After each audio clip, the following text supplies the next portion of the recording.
The Orion Dawn spacecraft descended through the thin Martian atmosphere like a silver blade slicing the rust-colored sky. After months of travel through the black void of space, the research team finally approached their destination, a peculiar sight on Mars's surface that had baffled scientists since its discovery.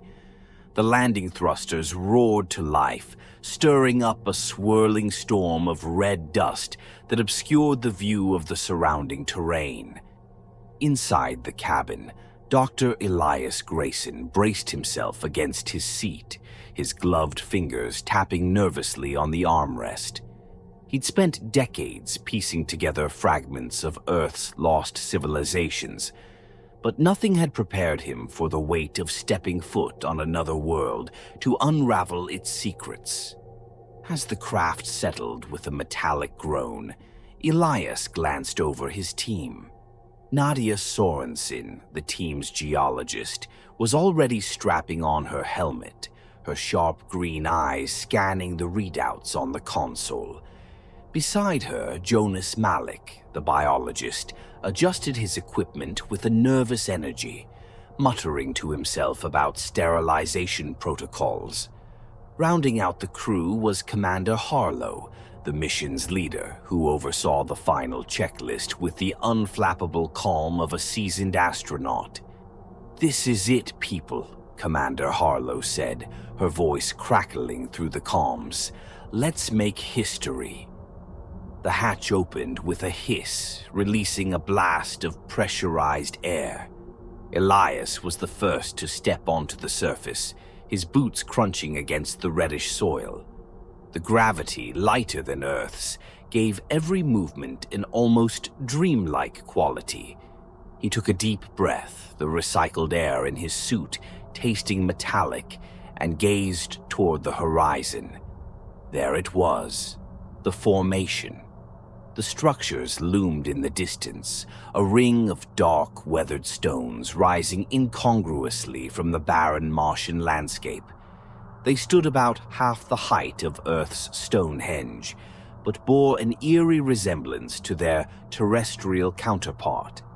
The alignment of the stones was precise, their angles and positioning suggesting a purpose that had been lost to time. "Magnificent," Elias murmured, his voice trembling with awe. The team made their way to the site, their boots leaving shallow prints in the dusty surface.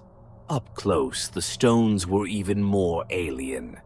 Their surfaces were covered in intricate carvings, swirling patterns that seemed to dance and shift under the harsh Martian sunlight. "This isn't just erosion," Nadia said, crouching beside one of the stones. She ran a gloved hand over the carvings, her voice tinged with disbelief. These markings were made deliberately. Whatever shaped these stones knew exactly what they were doing. Jonas joined her, his scientific curiosity overriding his apprehension. "Could be a form of communication," he said, his voice muffled by his helmet. "Or a kind of art. Maybe even a map." Elias remained silent, his gaze fixed on the stones.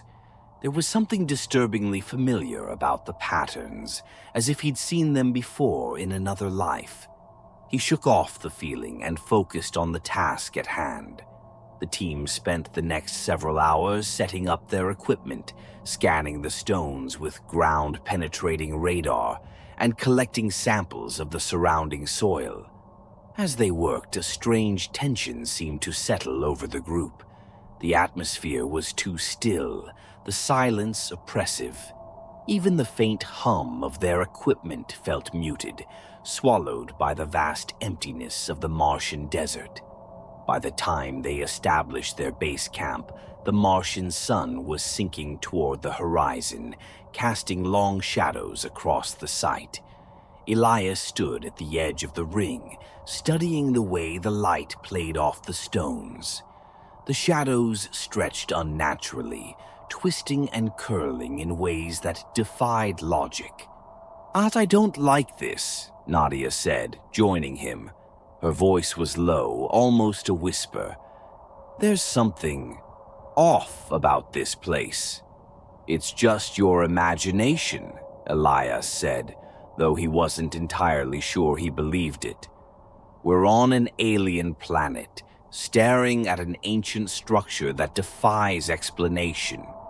Of course it feels strange." Nadia didn't respond. She was staring at the stones, her expression unreadable. After a moment, she shook her head and walked back to the camp. That night, as the team gathered around the base's central console to review their data, Elias couldn't shake the feeling that they were being watched. He told himself it was just the isolation, the otherworldly landscape playing tricks on his mind. But when he glanced out the viewport, the stones seemed closer than they had been before, their jagged silhouettes framed against the blood-red sky. The carvings on the stones glimmered faintly in the dim light, their spiraling patterns pulling at his thoughts like a half-remembered dream. Something ancient and unknowable lurked here, buried beneath the Martian soil. Elias felt it in his bones, a primal instinct warning him to leave this place before it was too late. But he couldn't. Not now. Not when he was so close to uncovering the truth. As the others prepared for the night, Elias stayed up late, poring over the data. The scans had revealed something unexpected beneath the stones, a hollow chamber, its dimensions too regular to be natural. His heart raced as he studied the images. Whatever lay beneath the surface, it wasn't just a coincidence. It was the key to understanding the stones, and perhaps much more. Outside, the shadows of the stones stretched long and deep, seeming to pulse faintly in the starlight. By the third Martian day, the base camp was bustling with activity.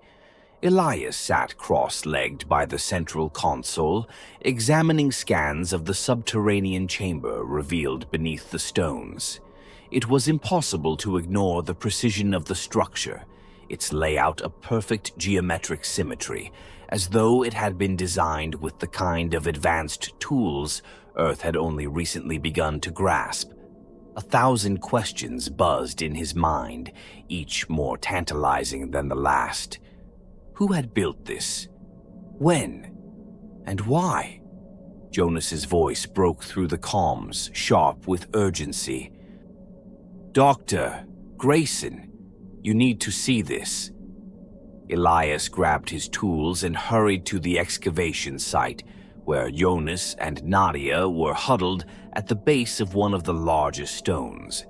The Martian dust was streaked with the marks of their digging, revealing a jagged opening partially concealed beneath the ancient monolith. It was smaller than expected, just wide enough for a single person to fit through.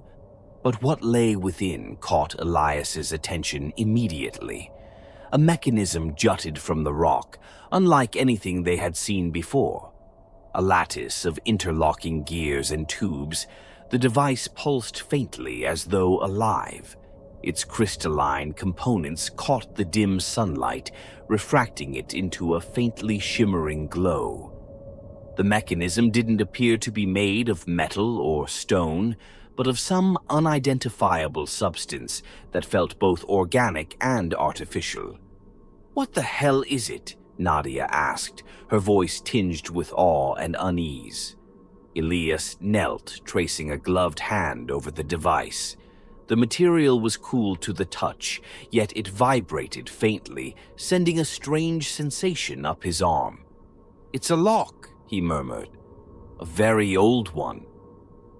"A lock?" Jonas scoffed. "Locks keep things out.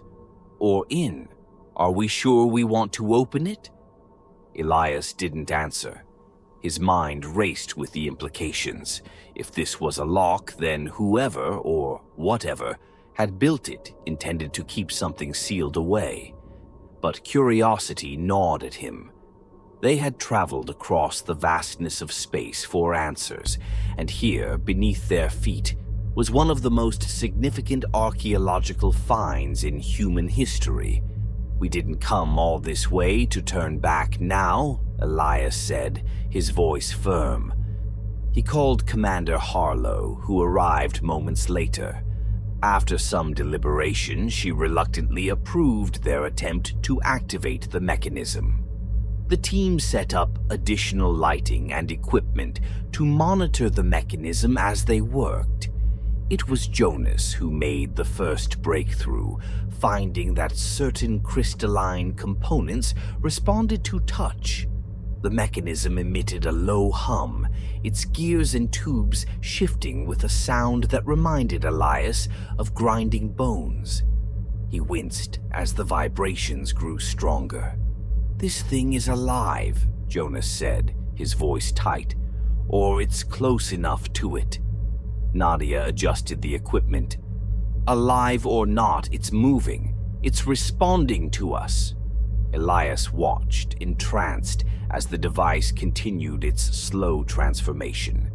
The interlocking gears clicked into place, and the crystalline tubes began to glow with an inner light, pulsing like a heartbeat.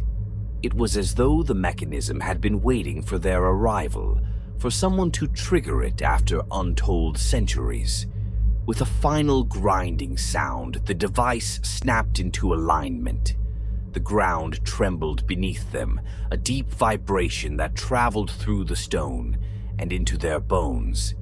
A section of the monolith slid away, revealing a dark, gaping entrance to the chamber below. A blast of fetid air erupted from the opening, carrying a smell so foul it made the team recoil. It was dry and acrid, like the stench of decay preserved for millennia. "Jesus," Nadia muttered, covering her helmet's ventilation. "What could possibly smell like that on a dead planet?" "Something that's been buried too long," Elias said, his voice barely audible. Elias volunteered to go down first, despite the protests of his team. He secured a line to the surface and descended into the opening, his flashlight cutting through the oppressive darkness. The chamber's walls were smooth, almost unnaturally so, and covered in the same spiraling patterns that adorned the stones above. His light revealed a cavernous space, far larger than the scans had suggested. It was almost as if the chamber had expanded beyond what the data could capture. Nadia's voice crackled through the comms. "What do you see down there?" "Everything," Elias replied. His voice was tinged with awe and dread. "And nothing I can explain." He swung his light toward the center of the chamber, where an object stood out against the barren floor. A towering obelisk, black and glossy, loomed in the middle of the room. Its surface was covered in alien carvings that seemed to writhe and shift under the beam of his flashlight, their patterns burrowing into his mind. Jonas and Nadia joined him shortly after, their footsteps echoing in the vast emptiness. Jonas approached the obelisk cautiously, running his scanner over its surface. "There's something wrong with this material," he said. "It's not just a rock, it's reactive."